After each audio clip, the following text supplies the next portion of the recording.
இப்போதுதான் எங்கள் சேனலை முதலாக பார்க்கிறீர்களா என்றால் தயவு செய்து சப்ஸ்கிரைப் செய்து அருகிலுள்ள பெல் ஐகானை அழுத்துங்கள். அப்போதுதான் இதுபோன்ற சுவாரஸ்யமான வீடியோக்களை தொடர்ந்து காண முடியும். இந்த கதையில் வரும் பெண்ணின் பெயர் ரேகா. அவருக்கு வயது 23 ஆகிறது. இவருக்கு ரஞ்சித் என்ற ஒரு தம்பி இருக்கிறார். அம்மா அப்பா சேர்த்து 4 பேரும் ஒரே குடும்பமாக சந்தோஷமாக வாழ்ந்து வருகிறார்கள். இவர்களுடைய குடும்பம் ஒரு நடுத்தர குடும்பம். ரேகா சிறு வயதிலிருந்தே நன்றாக படிக்கக்கூடிய பெண். எனவே பிஎட் வரை படித்து முடித்தார். பிறகு தனது ஊருக்கு அருகிலுள்ள ஒரு தனியார் பள்ளியில் ஆசிரியையாக வேலைக்கு சென்றார். ரேகா வேலைக்கு சென்ற பிறகு தனது குடும்பத்தில் நிதி பற்றாக்குறை இல்லை. ஏனெனில் அவரின் அம்மாவும் அப்பாவும் படிக்கவில்லை என்றாலும் தினமும் கூலி வேலைக்கும் சிறிய விவசாய நிலத்தின் மூலமும் வரும் வருமானத்தில் மிகவும் மகிழ்ச்சியாக வாழ்கிறார்கள். ரேகாவுக்கு திருமண வயதாகியும் இன்னும் பொருத்தமான வரன் அமையவில்லை. ஆனால் ரேகாவோ இப்போதைக்கு திருமணம் வேண்டாம், கொஞ்ச நாட்கள் கழித்து பார்த்து கொள்ளலாம் என்று தனது வேலைக்கு சென்று அதன் மூலம் கிடைக்கும் வருமானத்தில் குடும்பத்தை சிறப்பாக நடத்தி வருகிறார். ரஞ்சித் இப்போது கல்லூரியில் 2ஆம் ஆண்டு படித்து வருகிறான். இன்னும் ஒரு வருடத்தில் தனது படிப்பை முடித்துவிட்டு குடும்பத்திற்காக வேலைக்கு சென்று அம்மா அப்பாவை மகிழ்ச்சியாக பார்த்து கொள்வதாக கனவு காண்கிறான். ரேகா தனது தம்பியான ரஞ்சித்தை நினைத்து பெருமையாக பழகுகிறார். அவர்கள் இருவருக்கும் இடையே சாதாரண அக்கா தம்பி உறவை விட நெருங்கிய நட்பும் பாசமும் நிலவுகிறது. தனது அம்மா அப்பாவிடம் கூட சொல்லாத பல விஷயங்களை ரேகா தயக்கமின்றி ரஞ்சித்துடன் பகிர்ந்து கொள்கிறார். அப்படித்தான் ரேகா கல்லூரியில் படிக்கும் காலத்தில் ஒரு பையனை காதலித்தார். இருவரும் மிகவும் ஆழமாக காதலித்தார்கள். அவர்களுக்கு திருமணம் மட்டுமாகவில்லை, திருமணத்திற்கு அப்பாற்பட்ட உறவிலும் ஈடுபட்டிருந்தார்கள்.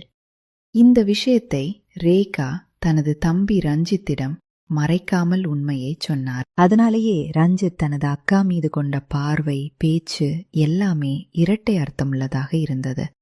சிறுவயதிலிருந்தே ரேகாவுக்கு அந்த விஷயங்களில் இயல்பான ஆர்வம் இருந்தது. ரேகா பார்க்க மிகவும் அழகானவர். அவரின் உடல் தோற்றம் மிகவும் கவர்ச்சியாக இருந்ததால் ரஞ்சித்துக்கு அவனது சொந்த அக்கா மீதே ஒரு மயக்கம் இருந்து கொண்டே இருந்தது. ஆனால் சொந்த அக்காவிடம் எப்படி என் ஆசையை வெளிப்படுத்துவது என்று அவனுக்கு தெரியவில்லை. எனவே மிகவும் நெருக்கமாக பழகி வந்தான். ரேகா தனது கல்லூரி வாழ்க்கையில் அந்த பையனுடன் ஏற்பட்ட அனுபவங்களால் மிகவும் இயக்கத்துடனே இருந்தார். பக்கத்து ஊரில் வேலைக்கு சென்றதால் தனக்கென்று ஒரு மொபைல் இருந்தது. இரவு நேரங்களில் சில வீடியோக்களை பார்த்து தனது இயக்கத்தை தீர்த்து கொள்ள ஆரம்பித்தார். ஒரு நாள் குளியல் அறையில் ரேகா தனது மொபைலில் சில வீடியோக்களை பார்த்து மகிழ்ந்ததை ரஞ்சித் நேரடியாக பார்த்துவிட்டான். அது மட்டுமல்ல, இரவில் தூக்கம் வராமல் ரேகா தன்னைத்தானே திருப்திப்படுத்திக் கொள்வதையும் ரஞ்சித் பார்த்தான். அந்த காட்சியை பார்த்த ஒரு நொடியிலேயே ரஞ்சித்தின் மனதில் எண்ணம் ஓடியது. ஏன் அக்கா இப்படி தனியாக இந்த இயக்கத்தை தீர்க்க வேண்டும்? நானே அவருக்கு உதவி செய்தால் என்ன? எவ்வளவு நாள்தான் அக்கா இப்படி தனியாக இருப்பார்? வேறு யாரிடமாவது சென்றால் மீண்டும் ஏமாற்றம் அடைய நேரிடும். எனவே நானே அவரின் இயக்கத்தை தீர்ப்பது நல்லது. இவ்வாறு முடிவெடுத்த ரஞ்சித் தனது அக்காவிடம் நேரடியாக எப்படி கேட்பது என்று தயங்கினான். அதனால் ரேகா ஆடை மாற்றும் போதும் குளிக்கச் செல்லும் போதும் உரசி பேசுவதும் நெருக்கமாக கட்டி அணைப்பதுமாக தனது ஆசையை மெதுவாக வெளிப்படுத்த ஆரம்பித்தான்.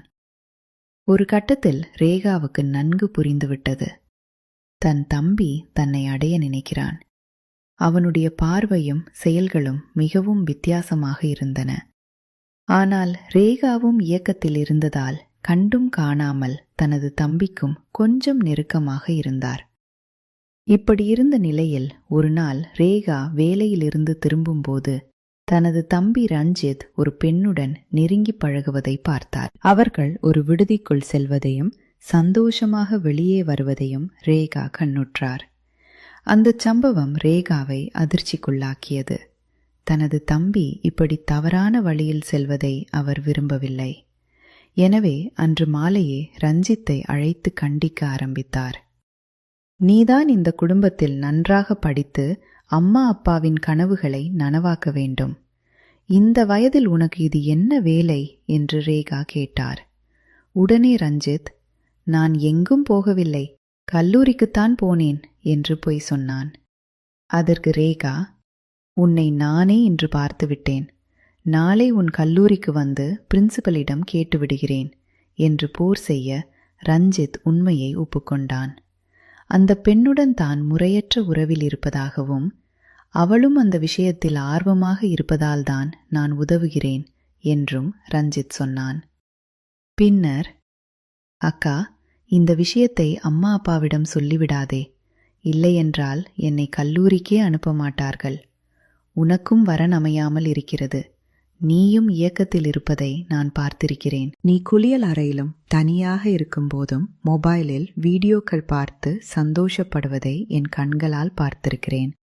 நான் வெளியில் தப்பு செய்யாமல் இருக்க நீ எனக்கு ஒத்துழைப்பாயா என்று கேட்டான். ரேகாவும் இயக்கத்தில் இருந்ததால் வெட்கத்துடன் சிரித்துக்கொண்டே சரி என்றாள்.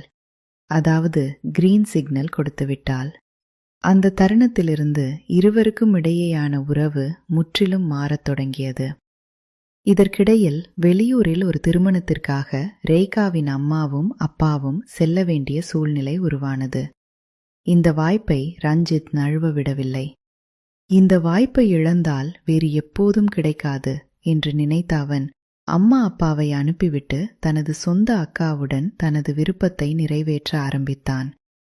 அன்று ரேகா வேலைக்கும் செல்லவில்லை, ரஞ்சித்தும் கல்லூரிக்கு செல்லவில்லை. இருவரும் தங்கள் இயக்கத்தை தீர்த்து கொண்டு மிகவும் சந்தோஷமான நேரத்தை கழித்தார்கள். பின்னர் அந்த சம்பவம் தொடர்ந்தது.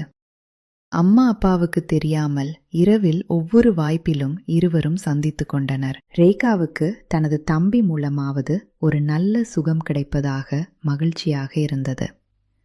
மிகவும் இயக்கத்தில் இருந்த அவருக்கு ரஞ்சித்தின் ஆசை அவருக்கும் ஒரு விடுதலையாக இருந்தது.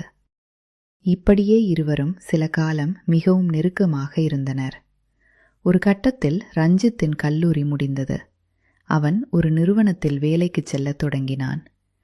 பணி காரணமாக வெளியூரில் தங்க நேர்ந்தது.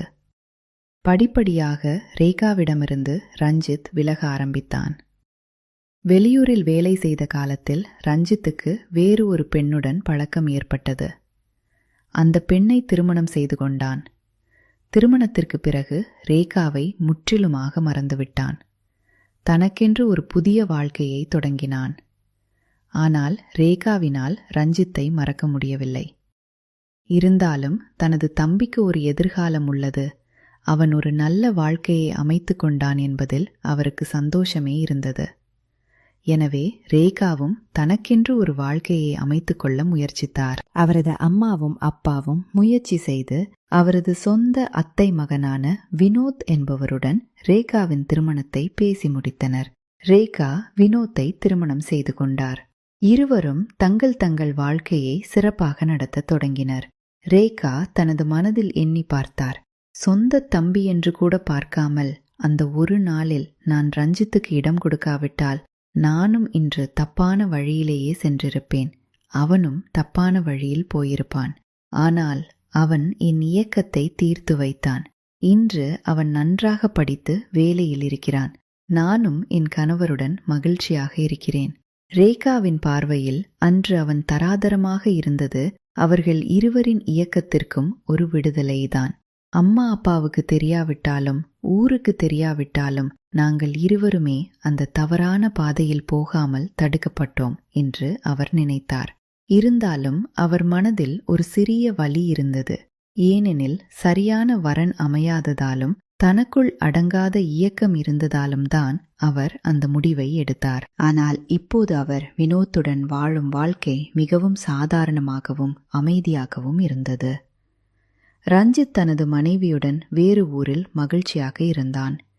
அவனுக்கும் ரேகாவுக்கும் கிட்டத்தட்ட தொடர்பே இல்லை. ஒருவேளை குடும்ப விசேஷங்களில் சந்தித்தாலும் அவர்கள் மிகவும் இயல்பாகவே பழகினார்கள். இருவருமே கடந்த காலத்தை மீண்டும் பேசுவதில்லை. ரேகா தனது ஆசிரியை பணியில் மிகவும் கவனமாக இருந்தார். மாணவர்களிடையே அவருக்கு நல்ல பெயர் இருந்தது. வினோத்தும் ஒரு நல்ல கணவனாக இருந்தான். ஆனால் எப்போதாவது இரவில் தனியாக இருக்கும்போது ரேகாவுக்கு அந்த நாட்கள் நினைவுக்கு வரும். அப்போதெல்லாம் அவர் தன்னை ஒரு புத்தகத்தில் மூழ்கடித்துக் கொள்வார் அல்லது வேலையில் கவனம் செலுத்துவார். இந்த கதையில் பல உண்மைகள் இருக்கின்றன. ஒவ்வொரு மனிதனுக்கும் உள்ள இயற்கையான தேவைகளை புரிந்து கொள்வதும் அதனை